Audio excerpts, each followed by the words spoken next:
Aqui é onde a gente lava a roupa.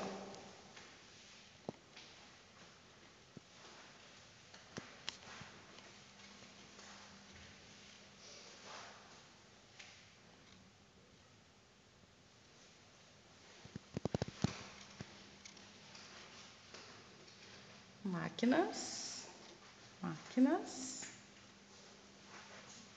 Aqui são as portas para estender a roupa. Cada máquina tem que colocar €1 para funcionar.